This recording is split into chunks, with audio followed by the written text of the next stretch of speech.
Welcome to another episode of King's World. All right, so as I promised you guys, we're going to have special guests. So last time I brought my good friend, my Mama Luke brother, Bob Ciccarello. I wanted to get you guys a little bit of, background as far as, how much fun I used to have. And Bob, he's being a big part of the IFBB now to get some rule changes and the whole thing with Cedric and blah, blah, blah. Now, this time I called and I contacted a few of my associates, my friends, my peers in the industry. And no matter who I contacted, I kept going back to the same guy over and over again in my head. Why? Because there's a couple reasons. Reason number one, he's got a little bit, we have the same personality trait as far as we just don't give a f. We say what's on our mind, and if it's going to hurt your feelings, it's going to hurt your feelings. If not, it's not. That's just the way I've always been, and just the way this guy has always been. That's number one. Number two, because he's actually on, I wouldn't say a comeback. See, I don't like that word comeback. He's always been there, but some big things are happening for him now, and this is the right time at the right place to get him out one more time and get the GI Nation behind him, and you'll see why if you haven't heard already. So, who am I talking about? The blonde myth, the buffed up kangaroo, the whatever the hell you want to call this guy. He's in my mind, he's one of the best that ever was. Ladies and gentlemen, the great Mr. Lee Priest. What's up, Lee? Thank you for the introduction. Thank you. But you say the blonde myth and all these nice things. I'm normally just called that from Australia, so I'm not used to being called Lee or the blonde myth. It's always just, hey, arsehole, prick. Well, I don't listen to me. Lee, I don't think you're an asshole. I think a lot of people in the world don't think you are. Maybe the powers that be, maybe the people that who didn't want to, who tried to control you and couldn't control you. Maybe those guys right there. But to me, you were outspoken, and you were, the key word here is a truth teller. You told it like it is. I'm sure you're just like me, that if you see somebody who has food in their teeth, you're like, oh man, you have food in your teeth, clean it up. Well, exactly. So that's exactly the way it is. So we're going to start with there. Lee, we're going to go back and forth. I know you do a ton of stuff with RX. I love Dave, just like you love Dave. You do all these other things. We're going to do something a little bit different this time. I'm going to throw out questions at you, kind of like Howard Stern style, to a little dig deep into Lee Priest. Okay, so let's talk about the early. Let's talk about young Lee. What's your earliest memory of bodybuilding? How'd you get into this? Originally, I was doing other sports like rugby and karate, and I used to watch the Rocky movies, so I just started in my garage doing all the crazy sit-ups, push-ups, stuff like that Rocky used to do, and then I just brought a dumbbell set because my grandfather was always into training, so I just started at 12 training in the garage, and then when I turned 13, I joined the gym, and just, with my grandfather helping me, I just started, luckily, with the genetics, building muscle pretty quick, so at the age of 13, I started training, and then 8 months later, when I was still 13, I won my first free bodybuilding contest. How'd that feel, man? Because it's almost, so far, it's almost parallel to my direction, too. For me, it was the same thing. Getting a first dumbbell set. My mom had the ab roller, and I used to row it every night, and I remember the kids in the school. I think before I had the dumbbells, I used to have those. Remember the old bull workers that you could push on? Yeah, exactly. Yeah.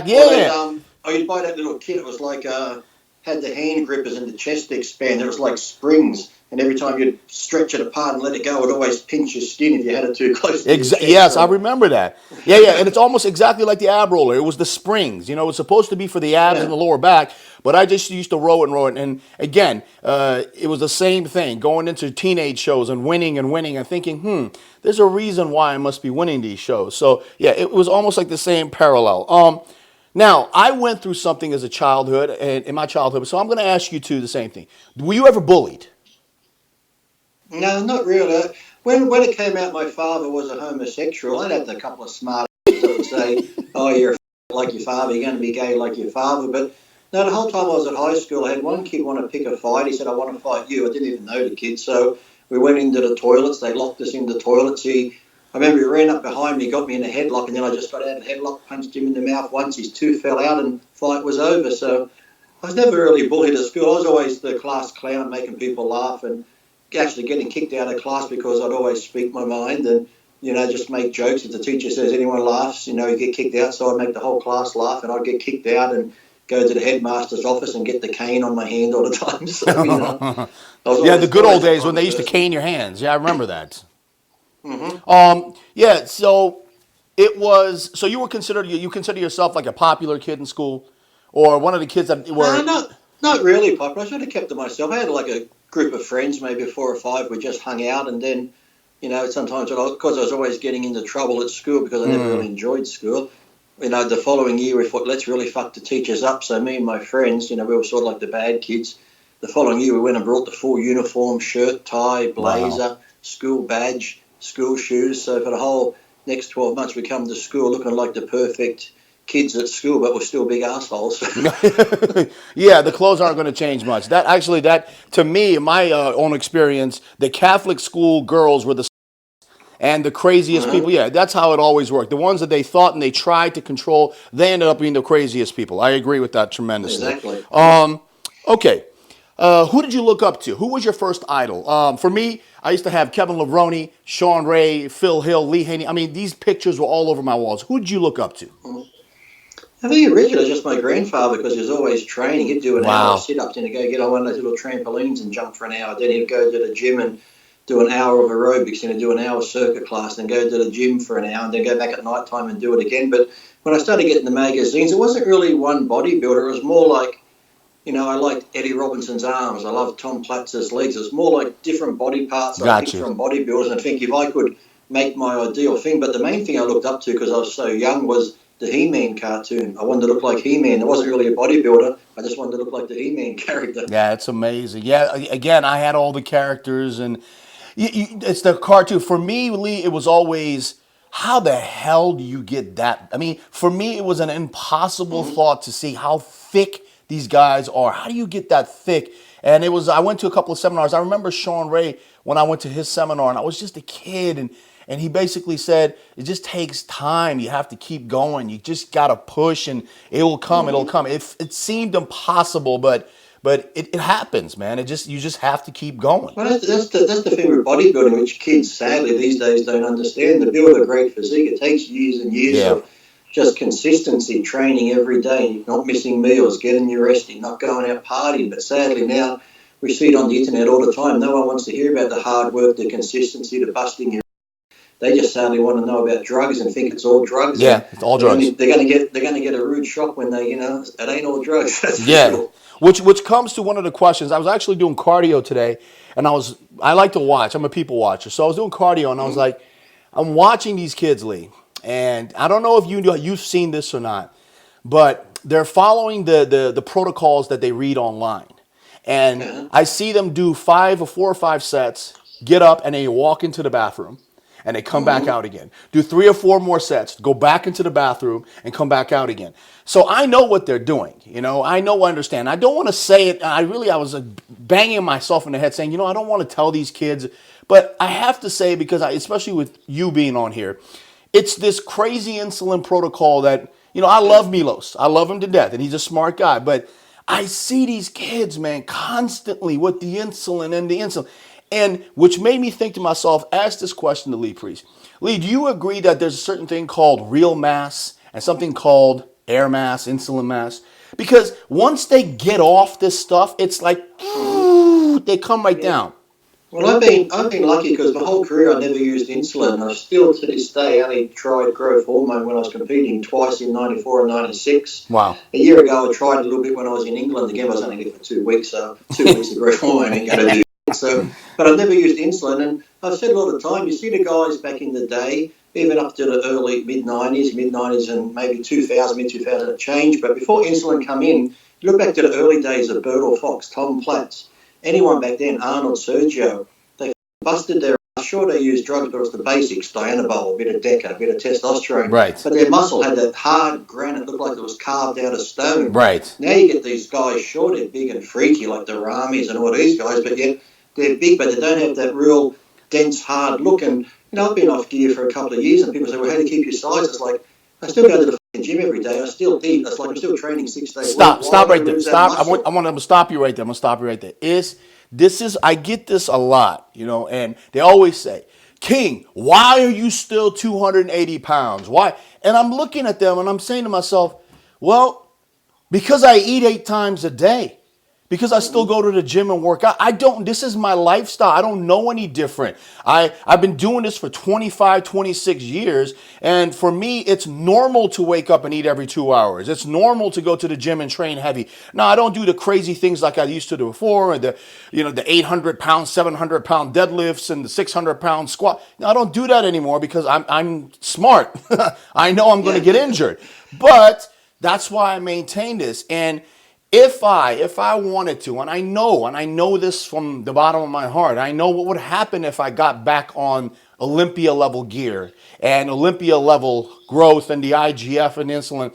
I will be back up to 305, 310 pounds, but I also know I will be a statistic like some of these guys that are dropping dead. Dallas McGarver, rest in peace. People just don't understand it. And again, it goes back to this dumb way of following these fake internet people. They just don't get it. The thing I find too, sadly, is back in our day, you'd do that foundation work first. You'd train for 5, 6, 7, 8 years before you even touched the drug. So you had some foundation there. And, we'd train hard. But now I see young kids in the gym. They come to the gym 2 or 3 days a week. They don't eat. Then they say, Lee, I'm going to do a cycle. They've gone on a cycle. Now they're at the gym 6 days a week. They're eating 6, 7 times a day. They're like, Lee, I'm getting bigger. I'm getting stronger. I'm like, you could have got bigger and stronger if you just came to the gym 5, 6 days a week and started eating regularly. It had nothing to do with the drugs. And then when they go off the drugs, they stop eating, they stop training, they go, oh, I've lost all my size. It's like, what are you doing? Right, exactly. Okay, let's move on here. Training partners. Are you a training partner guy or do you train alone? I can train both. If I was getting ready for a contest, sometimes I prefer a training partner just to keep me motivated. I'd train at like 4 or 5 in the morning. If I know I've got to meet somebody at the gym, I'm going to go. If it's just me, I'll be like, I'll go at 5 o'clock comes, and I'll go at 6 o'clock. So I keep putting it off. So if I got to meet someone there, and plus when I was going heavy, I just felt safer having someone there to stop me and stuff like that. All this shit sounds so familiar. Guys, this sounds so familiar to me, man. All this shit's so familiar. It's like, for me, it's always the same thing. Put your hands on my elbows the whole time. Well, you don't need my help. I don't care. As long as I know that your hands are there, it helps me squeeze harder. It helps me go through the motion. Like you'd be doing something and you'd be like, say you're benching heavy and they just put their hand there, all of a sudden, you're like, that helped. Like, I didn't help you, but in your mind, because you just feel that secure, you just He's so right. push through it. He is absolutely right. I prefer to have someone there, just like I said, to meet someone there, but then half the time, get a reliable one because, they'll always turn up late. So I'll be sitting there waiting for 20 minutes. I'll be all psyched to train. 20 minutes later, I'm like this, and they walk in, let's go. And I'm like, oh, my enthusiasm's gone, bro. Yeah, and I always figure, and for me personally, the best training partners I ever had in my life were average people who, exactly. It was never professional bodybuilders. It was always average people who went in there, and there was a certain voice that I had to hear. And when I heard that voice, I'm like, okay, let me go. Let's do this. So yeah, training partners. All right. You get those ones too where you go heavy, and you try to get a bodybuilder guy or an up and coming guy that wants to be a bodybuilder. And look, I like competition, but to them, they want to beat you. So if you're leg pressing or doing a dumbbell, like, I'll do the same weight. So when you've got a spot to cut, you're like this, and you're like, oh, he's got to stop. And he goes, oh, no, I can do 2 more. And you're thinking, oh, hell, here we go. So, you mean I can do 2 more, not you, motherfucker. I used to get tired more spotting than I did training. Yeah, exactly. Man, we've been through that. All right, let's move on. How'd you get your IFBB Pro card? Well, I won the Mr. Australia when I was 17, 18 and 19, and each time, win your national title, you should get a pro card, but they said I was too young. Damn. So when I was 19, I'm like, well, I'm not going to win my national title again. So I was speaking to Lou Zuick at the time, and he was flying me over to do the Niagara Falls Amateur. So I came over, packed my bag to come to the States for 2 weeks. I was in Gold's gym, and Jim Manuel was in there and saw me, and asked who I was and what I was doing there. And I told him, he goes, well, you've won your national title. Why don't you have a pro card? I said, well, I was too young. So he got in contact with Wayne and then they got in contact with the Grahams in Australia who ran the IFBB. Then within a couple of days, I had a pro card and did the Niagara Falls Pro Show. And while I was in Golds that day, Irvin Gelb and Ed Connors took some photos and sent them to Joe Weider. And by the time I came back from Niagara Falls, I had a contract with the Weeders. So my 2-week trip to the United States turned into 18 years. Do you think, I'm going to get to some better stuff now. Okay, so do you think your era, when I say your era, I'm talking 1990s to the early 2000s, do you think that was the best, that's when bodybuilding peaked? What do you think? You know, I don't want to sound negative, but when you say, you know, the 90s and the early 2000s was the best era, it's like you're putting down the guys now, where I'm not doing that. It's like the guys today are great, but I think you have a lot of great competitors today, like the Bonnacs and the Phil Heath and them, but I think it was like every show back then, from the Ironman to the San Francisco to the Night of Champions, every show was a stacked lineup. Every contest was like the Mr. Olympia lineup. The only one missing generally was the Mr. Olympia. So whereas you have pro shows today where you might have one or two, as you call them, the top tier pros in it, back then you'd have Flex Wheeler, Kevin Leverone, NASA El Somebody, yourself, me, there'd be Paul Dillette, Aaron Baker. Like every contest would have all these big names in it. So every show was pretty much like doing the Arnold Classic or the Olympia, minus Mr. Olympia himself. So I think the depth of the field was a lot harder back in those days, and some of the conditioning was, I think, was a lot better than we see today. Yeah, so which leads me to the next question. Would you agree or wouldn't you agree that the top six at the 1998 Mr. Olympia could win the Olympia today? Anyone in the top six? Yes. Yeah. See, Yes. Yeah, I agree. please elaborate, because I say that and they jump on me and they start saying, I want you to say, give them an explanation, give these kids an explanation as to why we say this, that the top six from the 1998 Mr. Olympia, any one of those top six guys could win the Olympia today. Why, Lee? Well, you look back at them, they had the proportions, you know, the proportions where you look at Ronnie when he came out on stage, massive guy, tiny waist, shredded to the bone, the ripped glutes. You had Sean Ray there, Kevin Leverone there, you know, Flex Wheeler. All those guys today could easily win an Olympia today, but just because of their conditioning. And yes, they were massive. And yet, someone like Dillette back in the day, massive guy, but yet he had that small waist. He wasn't bloated. Because sadly, now, like whenever we got ready for shows, we'd be depleted. You see, it's at the press conference, we're all got our cheese sunk in like this. And they would come on stage big and full, but would still be ripped. We weren't bloated in the stomach. Now they come on stage. I remember, you know, after a contest, you're so depleted, you can eat for a week or two, and you still fill out, you're still vascular, you're still hard, but your stomach's about 2 foot in front of you. You still got abs, but your gut's pushed out here. Right. And sadly, that's how they look like now when they compete. It just looks like they've been carving up 2 weeks before the contest. Right, exactly. I'm glad you said that, Lee, because I've been saying that and I've been preaching that a lot, and everybody says, "Oh man, you're just hating on the guys today, all this stuff," but it's really not, and we're going to delve into that. Even back then, the guys, like when they hit a pose or stand, you know, like Dorian and all those guys, Ronnie, just standing there, they looked hard. They looked like, you know, chiseled out of stone. Now, guys today standing there look great, but they still look like they've got that real soft, puffy, watery look to them. When they spongy. That's the word I use, is spongy. They get a little bit harder, but it's like, you know, they still just don't look like, to me, a lot of the guys today still look like they're about 2 or 3 weeks out from the contest. Yeah, exactly. No, I totally agree. Lee, what was your best, in your opinion, your best all-time condition, your best package ever? When was that? Yeah. I don't know, because some people say 98, some say 97, some say some of the 2000 shows, or when I won the 2002 San Francisco. But to me, I've never been a judge of how I look. I just try to get ready for a show and come in the best I can, but I always just leave that. Can I say it? Because I'll say it. You know, I'm going to say it. 1998. 98, yeah, that's when I was at my heaviest. I was like 218 at the Olympia there, and I thought I was in great shape, but 1998 Olympia, that's the year the judge came up to me and told me, I think I placed 8th or 9th, and they told me the reason I didn't place well was because I wasn't hard enough. And I'm like, what? I said, what do you want? Rigor mortis? I'm like, what? Yeah, which goes back to, you know, you got to listen to the judges, but at the same time, sometimes you got to take what they say and you put it aside. I myself, I'm not going to say who it was, but after one of the Olympias, and I had a judge come to me afterwards, pull me aside, and sincerely, you could see in his eyes, he wanted to help me. He said, "King, just take the synthol out of your hamstrings and you'll be fine, man. You would have placed better." And I looked at him and I was like, wait a second, synthol in my hamstrings? You think I have synthol in my hamstrings? He goes, yeah. I said, man, I don't even know what to say to that. He goes, next time, just take it out.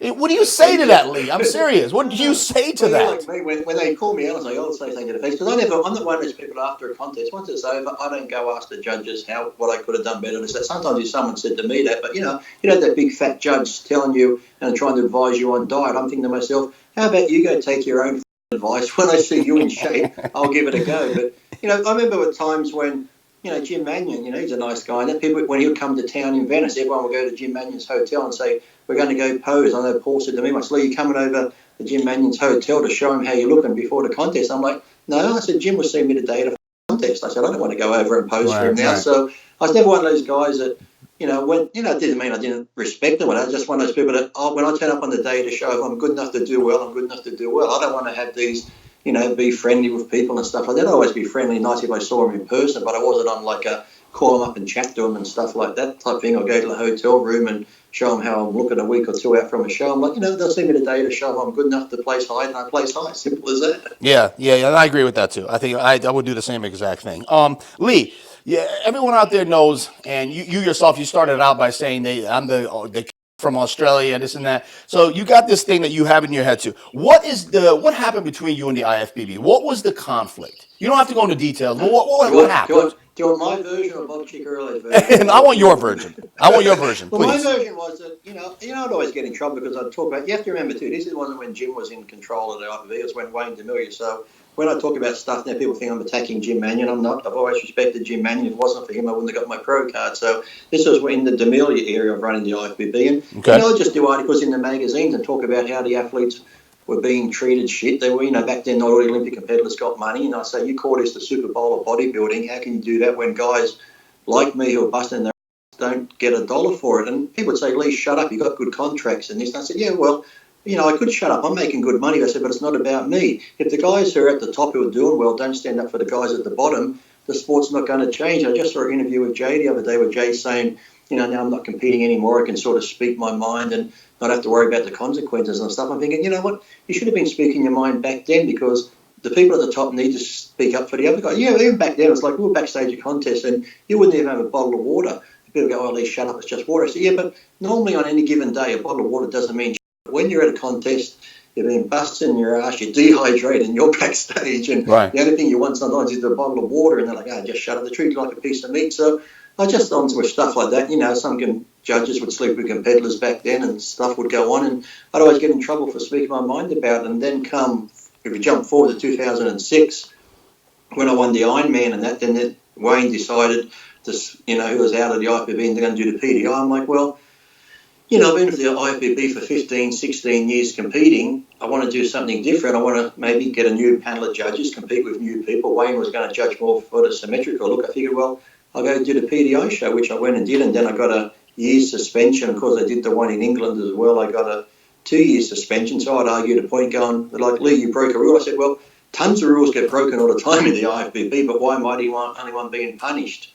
So I took the 2 years suspension. I got my pro card back in 2008.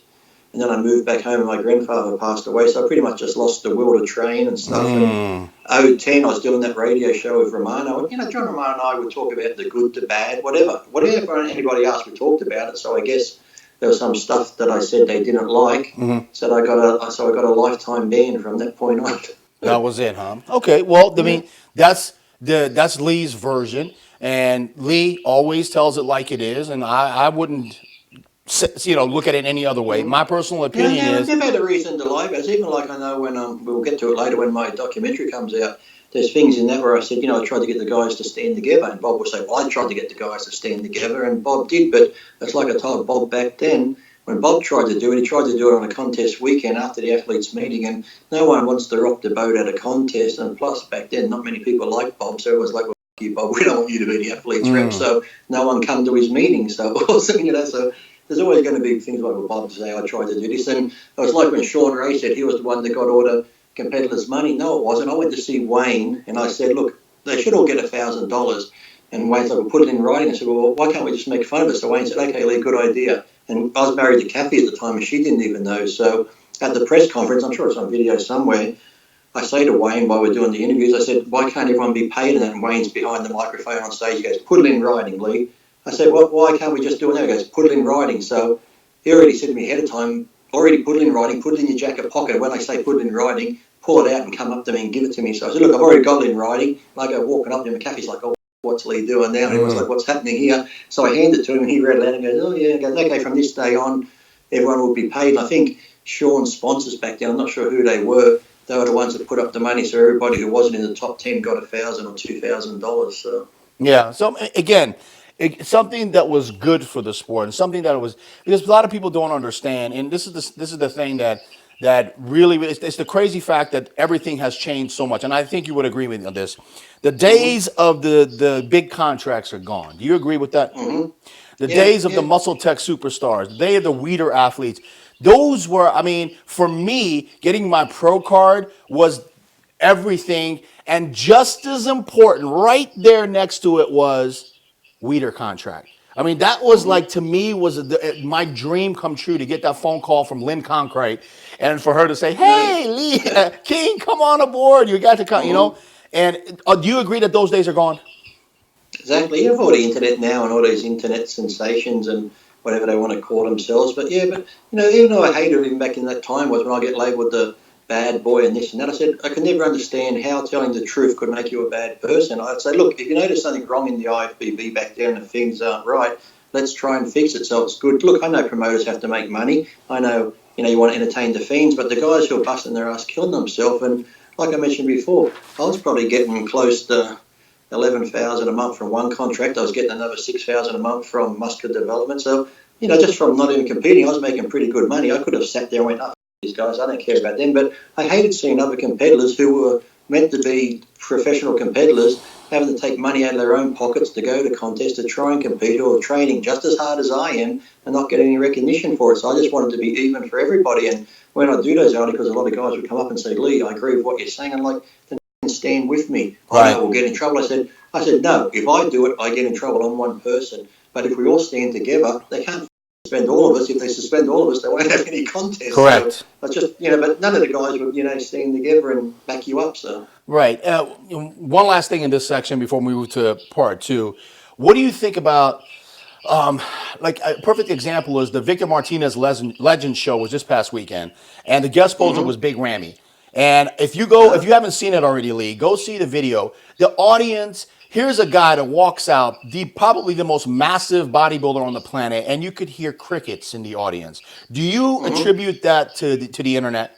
Is that what it's I think why? so. I think so because we get, like I said, it's good to keep in touch with your fans now, but I think we get oversaturated now, whereas Yeah. back in the day, I remember getting excited for being in Australia when the magazine come here, and even the Olympia results, it was like 2 months fucking behind, so you don't have Right, to call right. up someone in America. So, you get the magazine, you're like, wow, look at this, look at that. But now we see everyone on the internet, and, even as big as he is, I said, there's so many trolls now on the internet that just Oh put my people God. down. And I said, you can come out on stage and be like, oh, yeah, I've seen you last week on the internet, I've seen you posing, I've seen you doing this, doing that. So it's pretty sad, whereas before, it's really a no-win situation. If you don't go online, you don't give them what they want. They bitch and complain, saying, oh, he's not nice to his fans, he doesn't come on. I get letters, like, I'm sure you get like Instagram, or these messages come in. And sometimes if I'm busy, I'll be like, okay, let me just read these messages. So I read them, I'm thinking, okay, I'll reply to them later when I've got time to give them a good answer. If they just want a yes or no, I can do that, but then they think you're being short with them, being rude. So Right. I read their message, and on their end, they can say, okay, it's been seen. And if I don't reply within 2 hours, it's like, oh, you're so you can read the message, but you can't reply. I'm thinking, well, it's like, I'm busy. I was going to get back to you later, but now you can go yourself. I'm not going to reply at Or, all. or, So or you get the everybody wants everything. Everyone wants everything instantly, instantly, instantly. And it's just everything's like been instant. And don't you hate it when crazy. they ask you for a diet and a training Oh, program, and when you say, "Look, I'm sorry," and then you become the biggest on the if you planet. say you charge for it, it's like, what? What do you mean you charge for it? It's like, well, that's how I make a living. That's my career. Like, Yeah, what do you that's do? my life, man. You own a TV shop. Well, okay, I'll give you a diet, and then I'll pop down tomorrow, and that 85-inch screen TV, you can give that to me then. It's like, Yeah, yeah, yeah. All right. So, okay, so let's move on.